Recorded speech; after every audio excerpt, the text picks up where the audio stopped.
winning for her collection of poems, The Air, yeah, and is on the line now. Morning to you. Good morning. And Hello. congratulations, first of all, before we do anything else. Well done. Because it is a really significant prize, and it lots of people will know your work already, but hopefully it brings it to a wider audience too. I wonder, before we talk about it and about poetry more generally, give us a flavour. Have you got something you could read us to start us off and to focus us on your work? I have. It's the first poem in the book. It's about that moment just before a first kiss and imagining what if you were trapped in that moment forever, mid-air. There is a corner of the city where the air is soft resin. Step in and it hardens around you, suspended in amber. We made the mistake of kissing there. I mean, here. Our mouths midway across the same inhalation, like robbers mid-leap between rooftops. If kisses were scored by composers, they'd place the breath on the upbeat. Oh, God. Music preceded by mid-air.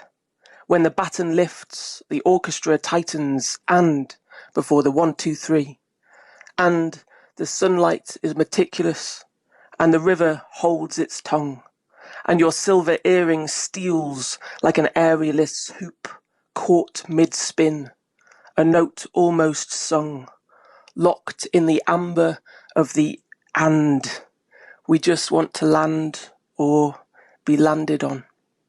And I know the Telegraph describes Mid-Air as a love freezes time poem in the vein of Louis MacNeice's Meeting Point, which is quite a vein to be in. Is that what you were thinking when you wrote it?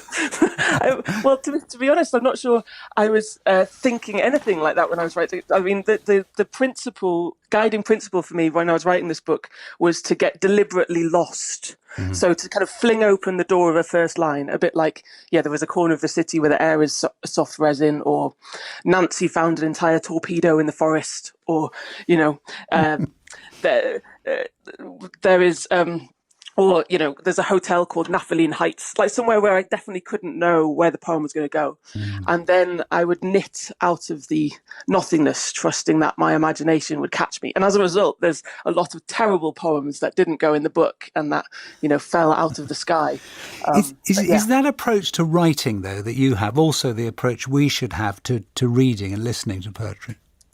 Definitely. Poetry is about the embracing of mystery. Like you wouldn't stand in front of the ocean and go, but what does this mean? Because we enjoy the fact that we can't paraphrase it. Just like, but we are obsessed with summary in this world. And we're always trying to do it to people as well, and to faces even. But actually, the wondrousness and the terrifyingness of being alive is the fact that we can't pin it to the wall. If you nail a butterfly to the wall, then that's a dead butterfly.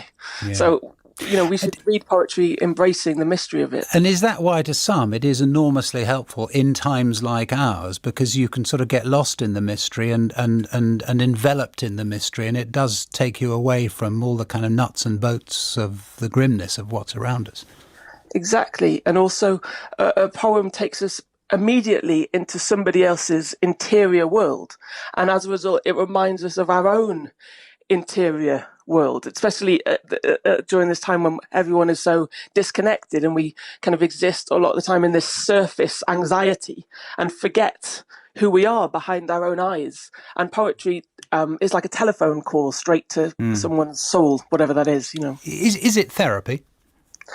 No, it's not therapy at all. But the reason I think people compare those things is because poetry is unembarrassable. And you can tell it everything. Just like right now, I'm convincing myself there's just me and you on this phone call, so that I'm not terrified. I hope there isn't, but you might be right, of course.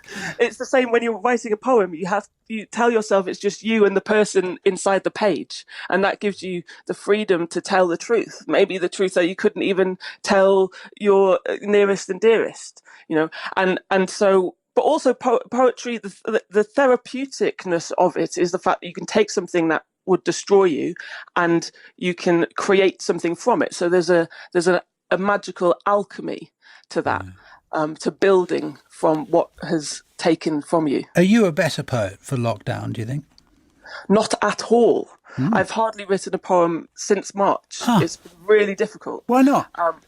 I think because we're suddenly everyone's specific is also the universal. Like no one is going, oh, I've had such a hard time this year. There's this coronavirus. Like everyone has had this hard time, and so poets are having to almost retrain to think, well, how do we come at a subject matter that is so collective, and how do we find a door into it that feels new? So I think we are knitting from the air at the moment, and and I don't know what the poems are going to be yet, but I know that they're necessary. And there'll be all sorts of novelists as well, possibly listening, thinking exactly the same thing. Well, what on earth do we say about? We want to say something, but goodness, what?